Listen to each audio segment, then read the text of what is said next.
Guys, Frosty here, back with another hand of the week for you. Sorry I got a bit sidetracked in April with the whole condo purchasing and didn't really have time to put any hand of the week together for you in that month. But I'm definitely back to being productive in May, and we'll make sure to stay on top of this and get a new hand of the week posted each week. And I'll try to get them up by Thursday night, Friday, kind of ish each week. And what I want to talk about in this video is two examples of folding kings. So obviously I don't like to make a habit of folding kings, but I do think that there are definitely spots where it's quite easy to fold kings, specifically pre-flop, I guess, for the purpose of these two videos, even though this first example I don't actually fold pre-flop, but the decision is basically made after pre-flop action. You'll see what I mean when I go through the hand. But yeah, anyways, people don't like to talk about folding kings. If you post a hand on a forum with kings and you ask if you should fold, you generally get laughed at.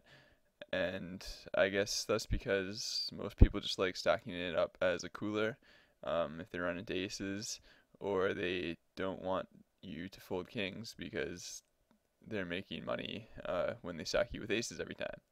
So like I said, I don't like to make a habit of folding kings, but I think there are certain instances where an opponent's range will literally be one hand. It'll only be aces, with maybe the exception of once in a blue moon them having the same hand as you, that being pocket kings obviously. But I mean, just because you have two kings yourself, it's just so unlikely for them to have the other two kings when there's still four aces out there that you can pretty much narrow your opponent down to that one single hand. And it's usually in multi-way confrontations with regulars. When there's a fish involved in the pot, you pretty much can never fold kings, just because both players' ranges should be a little bit wider, to the point where you're going to be stacking up with hands like ace king and queens and jacks and maybe tens or an ace queen, and it's just pretty much impossible to get away from it. But when you have a multi-way pot with regulars, everybody just knows each other's playing so tight, and there are just times where I think that like you have to make tough laydowns. So with all that said, I just want to start by getting to the hand here. We'll start off the action, and it's going to fold around to Zoots, who's a reg player. I left the HUD off just to save clutter space, and just because it doesn't really matter. He's, whatever your typical standard VPIP pre-flop raise stats for a full ring reg. And Weberly is going to call, or maybe he 3-bets. I think he 3-bets, and it folds to me. So Weberly, regular short stack player. Again, 3-bet stat is probably somewhere around 7. And now I'm obviously not going to fold here. So it's kind of a decision between raising and calling, and I don't really like calling. Like, the problem with raising is that it's really hard to get called by worse, but the problem with calling is that your hand just turned face up anyways, and then you give them a chance to suck out on you, or you give them a chance to bluff you off the hand if an ace comes, and they have a worse hand anyways. So generally I like to 4-bet here, make a cold 4-bet, and just include pocket kings in my 4-bet stack off range, which is going to be pretty tight in this spot. My 4-bet stack off range against Weberly, that is. If Zoots comes over the top, I'd probably snap fold it. But yeah, anyways, my 4-bet stack off range here is going to be something like ace king plus, tens plus. Sometimes I'll fold tens and jacks if the person has a low 3-bet. Otherwise I'll probably just 4-bet and go with it. So that's usually my standard play, and I think that's usually correct. So you don't have to make the sizing big here. I don't want to say I'll never bluff in this spot, but I'll rarely bluff in this spot. If I was going to bluff, I would probably do it with a hand like ace queen or ace jack, something with some decent blockers. And anyways, I go ahead and make it 15, and it folds to Zoots, and he flats. So whenever he flats here, like alarm bells are immediately going off in my head.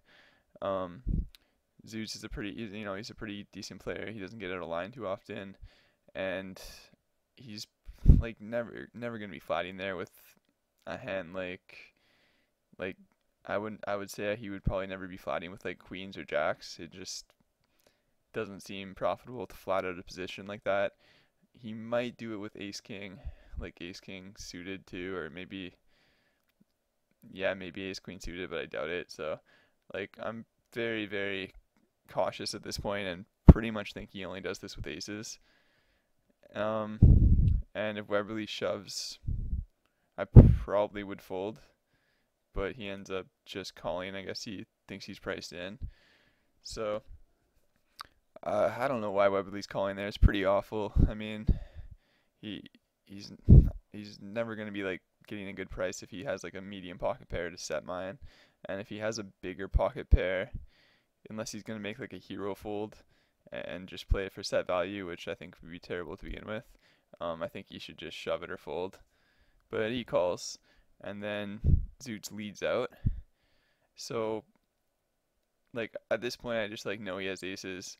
He just would never do that with ace king. Obviously, he has pretty much zero bluffs in his range because he's gonna know Weberly's probably calling with whatever he was calling with pre-flop. So I really just think he only does this with aces. Like I said before, maybe he does it with the same hand as me. Maybe he has pocket kings. Um, I guess once in a while he would probably play that way as well. But it's just so likely he has aces just because I have two kings myself. So I'm folding here no matter what Weberly does. Fortunately, he shoves so I can actually get to see what he has. And surprise, surprise, he had aces. So like I didn't even like have to think about that. It was just as soon as he called me pre-flop, I pretty much knew he had it and didn't really think twice about folding post-flop. Weberly's play seems pretty bad in my opinion, just because I think he might as well just shove pre-flop if he's gonna play the hand. I mean, I personally think he should fold because I think it's pretty obvious that he's beat, but by one of us. But if he is gonna play for queens, he might as well just shove it pre-flop because he's just losing value from ace king, and if he's gonna stack off on a 10 high flop anyways, um, he's never gonna be ahead of anything there. So bad play on his part, I think, but at least we got away from the hand cheat. And I'll show you one more example here where I actually made the fold pre-flop. Sort of similar dynamic, I guess. Against a short stack, no Pararan, whatever his name is, and I think key hog. So it's gonna fold to me, and I'm gonna open. And the shorty flats, and the reg squeezes. So this may look like an okay spot because we do have kings, and we're just facing a squeeze. He could be squeezing fairly wide, but again, when it's reg on reg on reg, it's just like it's so hard to get action from worse. So it's kind of a crappy spot because I don't want to fold because he could be squeezing. He could be squeezing fairly wide, but like I said, unfortunately, it's going to be hard to get action from worse. But I still don't really. I guess flatting's an option. But I just didn't feel like playing the hand out of position and just playing completely blind. So I was basically trying to win the pot pre-flop by putting in a small 4-bet. And I figured if I kept it small, maybe he would flat a hand like Jack 10 suited or suited connectors if he was squeezing with those hands. And then maybe we could get more value post-flop. So I go ahead and 4-bet it here.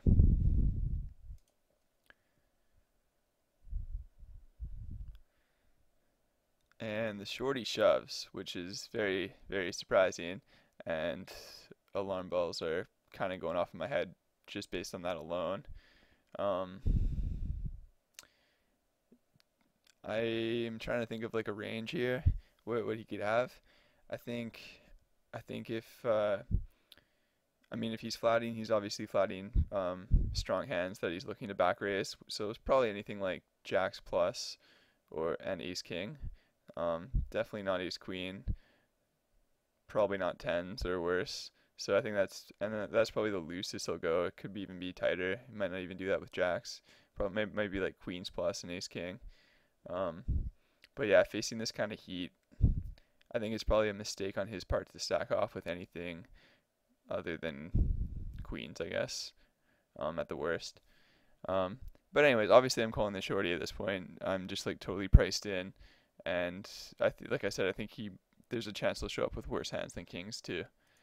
But then key hog shoves. So now key hog, obviously all those hands that he could have been squeezing with, all those looser hands, the suited connectors or blockers, are no longer part of his range.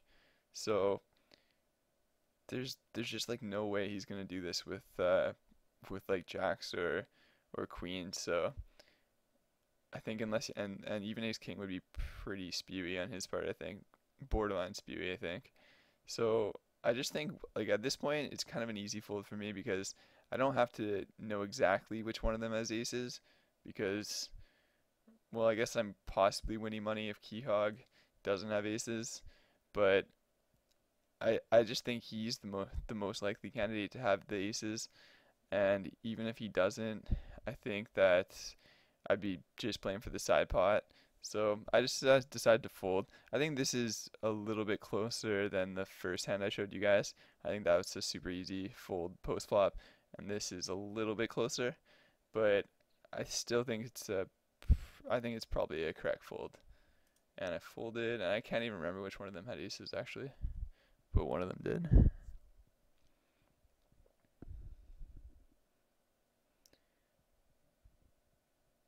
Oh yeah, they both did. So I actually totally forgot about that. But there you go. That's nit ring for you. That's full ring at its best. Aces against kings, but I faded the cooler. So just something to think about. I mean, yeah, you don't want to start folding kings like crazy and try to make all these big hero folds, but there will be spots like these where it's just like so obvious what they have.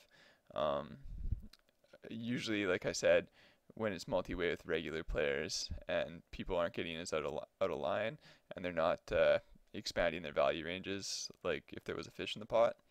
So yeah, like I said, just something to think about. And I hope you liked the video. And yeah, started thinking about folding kings. I guess that's the message.